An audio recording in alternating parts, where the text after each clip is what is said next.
Telangana political కార్డర్స్ లో ఇప్పుడు ఒకే ఒక టాపిక్ హాట్ కేక్ లా మారుతోంది. గాంధీ భవన్ వేదికగా సాగుతున్న ఆ ఇంటర్నేషనల్ ఆపరేషన్ ఏంటి? 10 రోజులుగా అసెంబ్లీ నియోజకవర్గాల్లో సైలెంట్ గా సాగిన ఆ హై ప్రొఫైల్ సీక్రెట్ సర్వే వెనుకున్న అసలు మాస్టర్ ప్లాన్ ఏంటి? CM Revanth Reddy mark politics ఇప్పుడు సిట్టింగ్ ఎమ్మెల్యేల గుండెల్లో రైళ్లు పరిగెత్తిస్తుందా? అప్పుడే గెలుపు గుర్రాలపై ఫోకస్ పెట్టారు. పెర్ఫార్మెన్స్ బాలేని లీడర్లకు అల్టిమేటం జారీ అయిందా?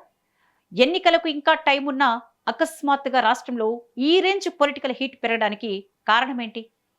నియోజకవర్గాల్లో గ్రౌండ్ రియాలిటీ ఎలా ఉంది? కాంగ్రెస్ ఎమ్మెల్యేల గ్రాఫ్ పెరుగుతుందా లేక పడిపోతుందా?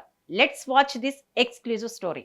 తెలంగాణలో కాంగ్రెస్ పార్టీ పగ్గాలు చేపట్టి సక్సెస్ఫుల్ గా 2.5 ఏళ్ల కాలం పూర్తయింది.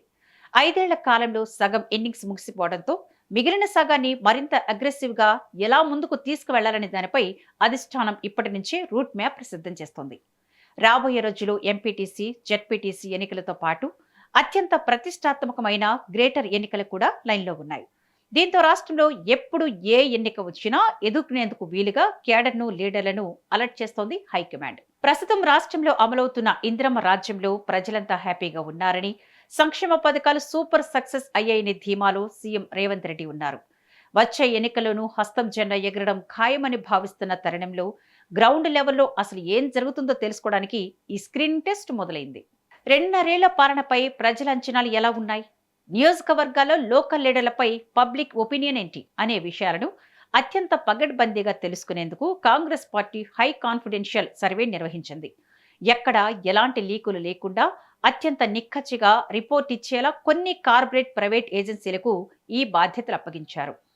గత 10 రోజులుగా ఈ ఏజెన్సీల ప్రతినిధులు 119 అసెంబ్లీ నియోజకవర్గాల్లో పర్యటించి పబ్లిక్ పల్స్ ను క్యాచ్ చేశారు. ప్రభుత్వ డెవలప్మెంట్ ప్రోగ్రామ్స్, సంక్షేమ పథకాల డెలివరీ సిస్టమ్ మీద ప్రజల సాటిస్ఫాక్షన్ లెవెల్స్ ను అంచనా వేశారు. గత బీఆర్ఎస్ పాలనకు, ప్రస్తుత రేవంత్ రెడ్డి పాలనకు మధ్య డిఫరెన్స్ ఏంటి? ఇంకా అమలు కావాల్సిన హామీలపై జనం ఏమనుకుంటున్నారు? స్థానిక సమస్యలపై లీడర్ల రెస్పాన్స్ ఎలా ఉందనే దానిపై పూర్తి డేటా కలెక్ట్ చేశారు. ప్రజలు తిరిగే వాళ్ళకి ఇక్కడ ప్రయారిటీ ఉంటుంది, జనం మధ్య ఉండకుండా జమీందార్ల ఫీల్ అయితే కుదరదంటూ సీఎం రేవంత్ రెడ్డి మొదటి నుంచి ఎమ్మెల్యేలకు వార్నింగ్ ఇస్తూనే ఉన్నారు. కేవలం సిట్టింగ్ అనే ట్యాగ్ లైన్ చూపిస్తే వచ్చే ఎన్నికలో సీటు దక్కడం ఇంపాసిబుల్ అని, సర్వేలో పాజిటివ్ ఓటింగ్ వస్తేనే టికెట్ కన్ఫర్మ్ అవుతుందని క్లియర్ గా చెప్పిస్తున్నారు.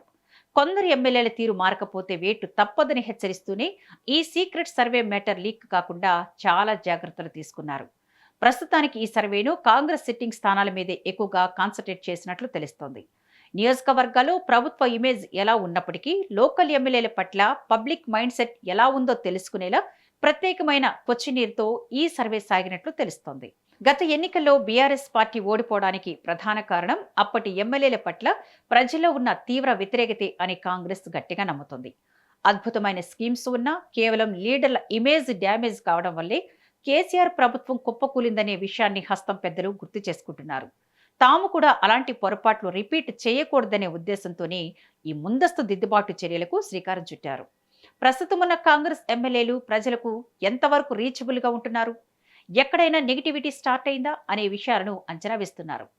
విపక్షాలు చేస్తున్న విమర్శల్లో నిజమెంత, గ్రౌండ్ రియాలిటీ ఏంటో తెలిస్తే తప్పులను ఇప్పుడే సరిదిద్దుకోవచ్చనేది కాంగ్రెస్ వ్యూహాత్మక అడుగుగా కనిపిస్తోంది. ఈ సీక్రెట్ సర్వే రిపోర్ట్లో కొన్ని షాకింగ్ ఫ్యాక్ట్స్ బయటపడినట్లు తెలుస్తోంది. ముఖ్యంగా ఉమ్మడి హైదరాబాద్, రంగారెడ్డి, ఆదిలాబాద్, నిజామాబాద్ జిల్లాలో హస్తం పార్టీకి కాస్త నెగిటివ్ రిపోర్ట్ వచ్చినట్లు ఇంటర్నల్ వర్గాల టాక్. పలువురు ఎమ్మెల్యేలు ప్రజలకు అందుబాటులో ఉండడం లేదని, వారి పెర్ఫార్మెన్స్ ఏమాత్రం బాగోలేదని పబ్లిక్ ఓపెన్ గానే తేల్చి చెప్పినట్లు సమాచారం. ఈ రిపోర్టు ఆధారంగా త్వరలోనే ఎమ్మెల్యేలతో సీఎం 1-to-1 మీటింగ్స్ పెట్టబోతున్నారు. ఎవరెవరి గ్రాఫ్ ఎలా ఉందో క్లియర్ గా వివరించి తప్పులు సరిదిద్దుకోవడానికి ఖచ్చితంగా 1 సంవత్సరం టైం ఇవ్వనున్నారు. ఆ 1 year తర్వాత మళ్ళీ ఇదే తరహాలో సర్వే ఉంటుంది. అప్పటికి కూడా మారకపోతే మాత్రం సదరు ఎమ్మెల్యేలను పక్కన పెట్టేసి కొత్త లీడర్లను బరిలోకి దించేందుకు కాంగ్రెస్ అధిష్టానం మైండ్ ఫిక్స్ చేసుకుంది. సర్వే రిపోర్టు సీఎం టేబుల్ మీదకు వచ్చినప్పటి నుంచి తనను కలవడానికి వస్తున్న ఎమ్మెల్యేలకు రేవంత్ రెడ్డి ఇండైరెక్ట్ గా హింట్స్ ఇస్తున్నారు. పద్ధతి మార్చుకోవాలని, ప్రజలు తిరగాలని క్లాస్ తీసుకుంటున్నారు. ఏదేమైనా ఈ మధ్యలోనే జరగబోయే కీలక సమావేశంలో ఎమ్మెల్యేల రిపోర్ట్ కార్డ్స్ ఓపెన్ కాబోతున్నాయి. మరి ఈ సర్వే రిపోర్ట్తో ఎంతమంది ఎమ్మెల్యేలు తమ రూట్ మార్చుకొని సేఫ్ జోన్లోకి వెళ్తారో, ఇంకెంతమంది తమ పొలిటికల్ ఫ్యూచర్ను రిస్క్లో పడేసుకుంటారో వేచి చూడాలి.